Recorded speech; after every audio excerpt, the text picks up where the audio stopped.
પીજીવીસીએલમાં ગઈકાલ સવારથી ભુજ, અંજાર, મોરબી, સુરેન્દ્રનગર સવારમાં સાયક્લોનિક પવન અને વરસાદ સાથે પવન સાથે વરસાદ ચાલુ થયો ત્યારથી લાઈનો ફોલ્ટમાં વરસાદના હિસાબે અને સાયક્લોનિક પવનના હિસાબે ઝાડવાઓ પડી જવાથી અને ભારે પવનના હિસાબે તારો ભેગા થવાથી ફીડરો અને ગામડાઓમાં પાવર સપ્લાય અફેક્ટ થયો હતો.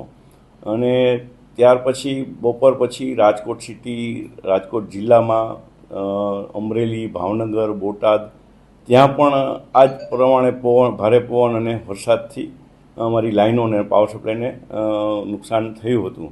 પરંતુ અમારી 573 જેવી ટીમો સવારથી જ કાર્યરત હતી અને સવારથી સાંજ સુધીમાં 2645 ગામડાઓ બંધ થયા હતા. એમાંથી 2440 ગામડાઓમાં વીજ પુરવઠો અમે પૂર્વવત કરી દીધો હતો. રાત્રે મોડી રાત સુધી આખી રાત કામ કરી અને વીજ પુરવઠો પૂર્વવત કરી દીધો હતો.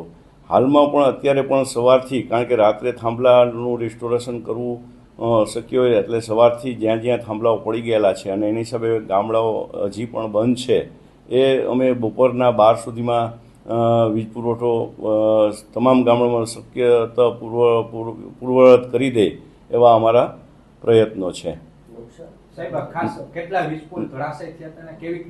આશરે 800ની આસપાસ વીજ પોલો પડી ગયેલા છે અને 28 જેવા ટ્રાન્સફોર્મર સેન્ટર પડી ગયેલ છે અને 101 લાખ રૂપિયા જેવું 101.86 લાખ જેવું નુકસાન થયેલું છે. અને હાલમાં તમામ જગ્યાએ ટીમો કાર્યરત છે અને વીજ પુરવઠો પૂર્વવત કરવા માટે અમારા પૂરતા પ્રયત્નો છે અને લોકોને વહેલામાં વહેલી તકે વીજ પુરવઠો પૂર્વવત કરી દઈશું. ખાસ કરીને ગઈકાલે એવી પણ કેટલીક કમ્પ્લેનો આવી હતી કે ફોન રિસીવ નથી થતા, એને લઈને શું સામાન્ય સંજોગોમાં જ્યારે પણ આવી પરિસ્થિતિનું નિર્માણ થતું હોય, જ્યારે એકદમ અચાનક જ પવન અને ભારે વરસાદ ચાલુ થાય ત્યારે જનરલી સેફ્ટી પર્પઝથી પણ અમે વીજ પુરવઠો બંધ કરી દેતા હોઈએ છીએ કે જેથી કરીને તાર તૂટવાથી કોઈ અકસ્માત ન થાય. ત્યારે લોકોની અપેક્ષા હોય કે પાવર સપ્લાય ક્યારે ચાલુ થશે. એટલે તમામ લોકો આજે બધા જાણતા હશો કે એક ઘરમાં 2 થી 3 મોબાઈલ હોય એટલે તમામ લોકો જ્યારે એક જ ફોન ઉપર તમામ લોકો જ્યારે ફોન કરે ત્યારે પીજીવીસીએલમાં 60 લાખથી વધારે ગ્રાહકો છે. ત્યારે આ વસ્તુ એટ એ મોમેન્ટ પરિસ્થિતિ સર્જાતી હોય છે. જનરલી નોર્મલી આવું થતું નથી હોતું.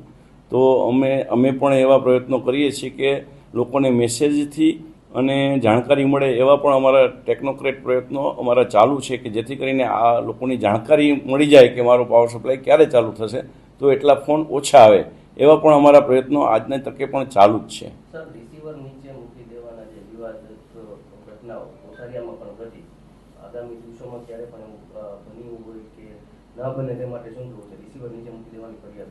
આપ સાચા છો. મેં પણ એ વિડીયો જોયો છે. એમાં અમારા જે કર્મચારી જે છે અને એની સામે જ્યારે આ લોકો કહે છે ત્યારે એ પોતે પણ કહે છે કે અહીંયા અમારા કોલ સેન્ટરમાં અમે વિડીયો કેમેરા પણ એ માટે જ મૂકેલા છે કે જેથી આવો બનાવ ન બને, કોઈ એવા ફોન સાઈડમાં ન મૂકી દે. એ પોતે બોલે છે કે મારા અહીંયા કેમેરા છે, તમે જોઈ શકો છો કે મેં ફોન, હું કમ્પ્લેન લખું છું તો 2 વસ્તુ તો શક્ય નથી એટલે મેં ફોન મૂક્યો છે સાઈડમાં. એટલે લોકોને જ્યારે આવી તકલીફ થતી હોય ત્યારે નો ડાઉટ કે એમ થાય કે ફોન સાઈડમાં મૂકી દેતા હશે, પણ એવું જનરલી ન બને એવા અમારા પીજીવીસીએલના પૂરતા પ્રયત્નો હોય છે. અમે સ્ટાફને પણ એ રીતે અવેર કરી છીએ અને લોકોને સતત સારો પાવર સપ્લાય મળી રહે એવા અમારા પૂરતા પ્રયત્નો હોય છે.